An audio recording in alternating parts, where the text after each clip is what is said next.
Hello all, welcome back to my channel things by Uma. So ఇవాల్టి వీడియోలో నేను మీతో నా ప్రెగ్నెన్సీ జర్నీని షేర్ చేసుకోబోతున్నా. సో మీలో ఎవరైనా కొత్తగా నా ఛానల్ని చూస్తుంటే ప్లీజ్ సబ్స్క్రైబ్. సో 2024 ఫిబ్రవరిలో నేను కన్సీవ్ అయ్యాను. కన్సీవ్ అయిన తర్వాత ఇంకా హోమ్ టౌన్ వచ్చేసిన. సో ఇంకా నేను I was super excited to welcome my baby అనమాట. ఎవ్రీ మంత్ ఇంకా 1 మంత్ అని ఇట్లా ఆలోచిస్తూ ఉండేదాన్ని. నాకు సెకండ్ మంత్ నుండి 5th మంత్ వరకు ఫుల్ వామిటింగ్స్ అనమాట. 5 months వరకు నేను సరిగ్గా ఫుడ్డే తీసుకోలేదు. ఇంకా 5th మంత్ వచ్చిన తర్వాత మెల్లిమెల్లిగా తినడం స్టార్ట్ చేసిన.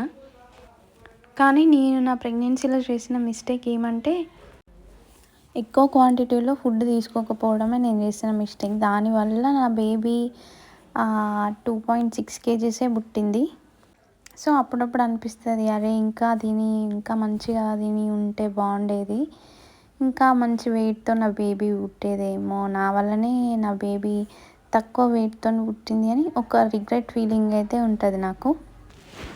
కానీ ఆ పీరియడ్ ఆఫ్ టైంలో నేను మంచిగానే తిన్నట్టు అనిపించింది. డాక్టర్స్ కూడా చెప్పారు, నువ్వు సరిగ్గా తినాల్సింది అని చెప్పి.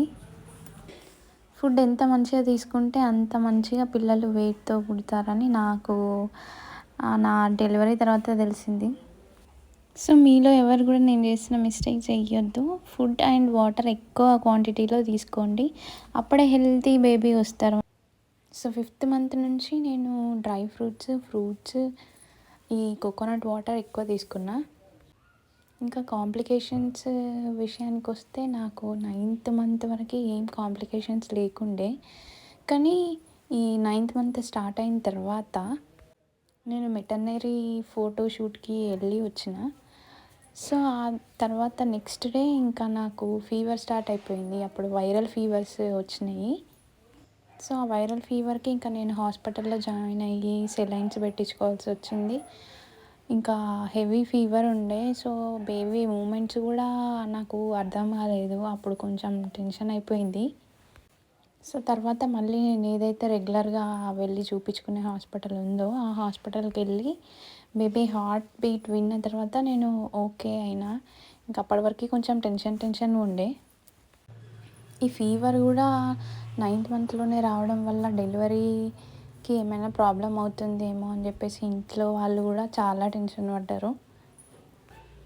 కానీ 3-4 డేస్కి ఈ టెంపరేచర్ అనేది కొంచెం కంట్రోల్ అయ్యి నేను నార్మల్ అయిపోయినా.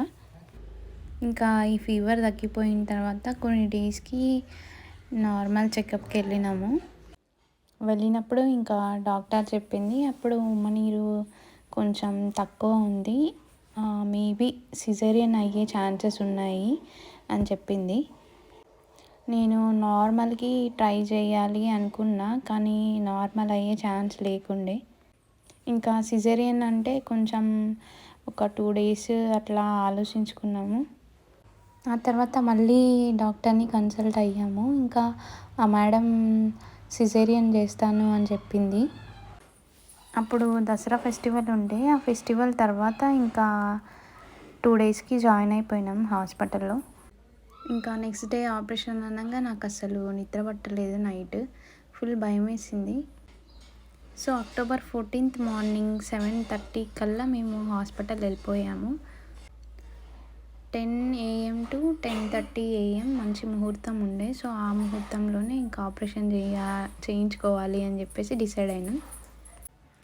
నేను ఇంటి నుంచి బయలుదేరే ముందే ఇంట్లో నాకు బాయ్ అయినా గర్ల్ అయినా హెల్తీ బేబీ రావాలి అని దేవుణ్ణి కోరుకొని ఇంకా హాస్పిటల్కి వెళ్ళిపోయినా. ఆపరేషన్ థియేటర్కి వెళ్తుంటే కొంచెం ఎక్కువ టెన్షన్ అయిపోయింది. అయినా ఇంకా ధైర్యం చేసుకొని వెళ్ళిపోయినా. డాక్టర్ ఇంకా నాకు పాప పుట్టింది అని చెప్పింది. అప్పుడు ఫుల్ హ్యాపీ అయిపోయినా నేను. ఇటు ఆపరేషన్ అనే భయం, ఇంకొక సైడ్ ఏమో పాప పుట్టింది అనే హ్యాపీనెస్, ఈ 2 ఎమోషన్స్ నేను కంట్రోల్ చేసుకోలేకపోయినా. ఫుల్ ఏడ్చేసిన. ఆపరేషన్ థియేటర్ బయట మా మమ్మీ వాళ్ళు కూడా ఫుల్ ఎమోషనల్ అయిపోయారు. ఇంకా నాకే ఫస్ట్ టైం ఈ ఆపరేషన్ జరగడం మా ఇంట్లో. సో నేను తట్టుకుంటానా లేదా అని చెప్పేసి వాళ్ళు కూడా కొంచెం ఎమోషనల్ అయ్యి ఏడ్చేసారంట. కానీ పాప పుట్టిన తర్వాత అందరూ ఫుల్ హ్యాపీ అయిపోయారు. సో ఇది ఆపరేషన్ జరిగిన నెక్స్ట్ డే నేను నా బేబీని పైన పడుకోబెట్టుకున్నా. ఇది మా అక్కయ్య వీడియో క్యాప్చర్ చేస్తుంది. నా ప్రెగ్నెన్సీ స్టార్టింగ్లో నేను అనుకున్నా నాకు పాప పుట్టాలని చెప్పి.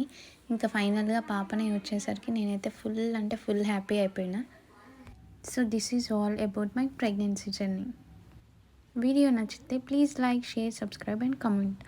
And I will meet you soon in another vlog. Thank you for watching. Bye bye.